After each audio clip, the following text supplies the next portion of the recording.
Hello everyone, সবাইকে স্বাগতম another brand new video in my channel. তো রিয়াল মাদ্রিদ আজকে মুখোমুখি যাইতেছে ভিয়ারিয়ালের সাথে। এই ম্যাচ নিয়ে যদি আমি আমার প্রিভিউ, আমার যে প্রেডিক্টেড লাইন আপ আছে, দেন আমার প্রেডিকশন নিয়ে যদি কথা বলি, প্রথম যদি প্রিভিউ আসি, ভিয়ারিয়াল এই সিজনে ভালো ফুটবল খেলতেছে। যদি আমি একটা ম্যাচ বাদ দিই, যেটা ওরা বার্সার সাথে নিজ মাঠে 5 গোল কনসিড করছে, তো এই ম্যাচটা বাদ দিয়েও ওরা এই সিজনে অনেক ভালো ফুটবল খেলে আসতেছে। লাল লিগায় ৩ এ আছে। আমাদের থেকে ১ পয়েন্ট কম নিয়ে ওরা ১৭ পয়েন্ট নিয়ে লা লিগা টেবিলে ৩ এ আছে। লাস্ট ম্যাচটাও ওরা জিতে আসছে। লা লিগায় যদি আমি লাস্ট ৫ ম্যাচ ওদের কনসিডার করি, ৩টা উইন, দেন একটা লস যেটা বার্সার সাথে, আর একটা ড্র। অন্যদিকে আমরা লা লিগায় তেমন ভালো ফুটবল খেলে আসতেছি না। যদিও আমরা টেবিলের 2nd এ আছি। এর আগের ম্যাচটা আমরা ড্র করছি অ্যাটলেটিকোর সাথে। অলরেডি আমাদের লা লিগায় ৩ টা ড্র হয়ে গেছে। মালোর্কার সাথে, দেন লাস পালমার সাথে আমরা ড্র করছিলাম এর আগে। তো এর আগে আমরা লা লিগায় এই সিজনে বুমের যতগুলা টিমকে আমরা ফেস করছি, এর থেকে ফার বেটার টিম ভিয়ারিয়াল। তো অন্য টিমগুলোর সাথে আমরা দেখছি যে আমরা একটু স্ট্রাগল করে জিতা লাগছে। আমাদের গোল আসতেছিল না। ইন্ডিভিজুয়াল ব্রিলিয়ান্স এর জন্য আমরা কয়েকটা ম্যাচ জিতছি। তো এই ম্যাচটাতে আই থিংক আমাদের বেস্ট একটা ফুটবল খেলা লাগবে। আমরা এর আগের ম্যাচে লিলির সাথে হারছি। তো কার্লো আনচেলত্তির যে প্ল্যানটা আমি আগের ভিডিওতে কথা বলছি, এই প্ল্যানটা আই থিংক আমি এই ম্যাচটাতে দেখতে পাবো। তো এখন যদি এই ম্যাচের আমি লাইন আপে আসি, লাইন আপটা কি হইতে পারে? এর আগের ম্যাচে এমবাপে ব্যাক করছে ইনজুরি থেকে, দেন রদ্রিগো যদিও বেঞ্চে আছিল, আই থিংক ওর কোনো প্রবলেম আছিল। এজন্য এর আগের ম্যাচটা লিলির সাথে কার্লো আনচেলত্তি এই ম্যাচটাতে ওকে খেলায় নাই।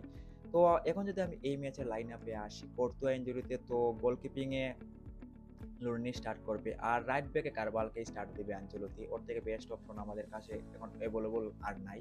যদিও কারবালের একটা ফেজ চাইতেছে। তো সেন্টার ব্যাক পেয়ারে কি হইতে পারে? রুদিগার স্টার্ট করবে 100%। মিলিটাও এর আগের ম্যাচে সাব হয়ে গেছিল, কারণ ওর ফিজিক্যাল কিছু ডিসকমফোর্ট আছিল।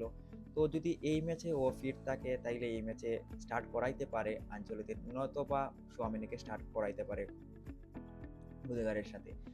আর লেফট ব্যাকে আমার পার্সোনাল ওপিনিয়ন, আমি গার্সিয়াকে স্টার্ট করাবো, কারণ মেন্দির কাছ থেকে আমরা তেমন ভালো আউটপুট পাইতেছি না অ্যাটাকিং, আর আমাদের এই ম্যাচে অ্যাটাকিং আউটপুট আমাদের লেফট ব্যাক থেকে দরকার। তো আই থিঙ্ক আমার মতে যে ফ্রান গার্সিয়াকে স্টার্ট করানো দরকার লেফট ব্যাকে। এখন যদি মিডে আসি, মিড কি হইতে পারে? ৩ জন বা ৪ জন, যে কোনো কোনটা স্টার্ট করতে পারে আনচেলত্তি? আই থিংক ৪ মিডফিল্ডে যাবে। এর আগের ম্যাচে ও ৪ মিডফিল্ডে গেছিল, কারণ কামাভিঙ্গা আমাদের মিডে ব্যাক করছে।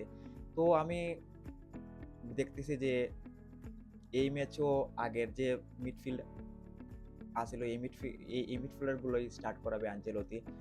ডাবল পিভট হিসেবে কামাভিঙ্গা, চুয়ামেনি, দেন রাইট মিডফিল্ড হিসেবে ভালভার্দে, আর লেফট মিডফিল্ডে বেলিংহাম স্টার্ট করতে পারে।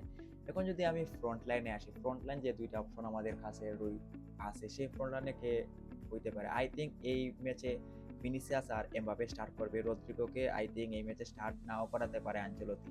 তো এটাই হইতে পারে এই ম্যাচের স্টার্টিং লাইন আপ। এখন যদি আমি এই ম্যাচের আমার প্রেডিকশন, যেটা এই প্রেডিকশনে আসি, আই থিংক আমাদের এটা তেমন বিগ একটা কোনো উইন হবে না, কারণ লাল লিগায় এখনো আমরা তেমন কমফোর্টেবলি কোনো ম্যাচটা যে আমরা ডমিনেট করে ৪-৫ গোল এখনো স্কোর করি নাই, আর আমরা একটু স্ট্রাগল করে আসতেছি। তো আই থিংক এই ম্যাচটা আমরা অনেক নেরোলে জিতবো। তো মাই প্রেডিকশন ইজ 2-1 রিয়াল মাদ্রিদ। তো এটাই আছিল আমার এই ম্যাচ নিয়ে আমার প্রিভিউ, আমার প্রেডিকশন এবং আমার প্রেডিক্টেড লাইন আপ। আপনার প্রেডিকশন কমেন্ট সেকশনে জানাতে পারেন। আর যদি এই ভিডিও ভালো লাগে, ভিডিওতে লাইক দিতে পারেন, চ্যানেল সাব করতে পারেন। আল্লাহ হাফেজ।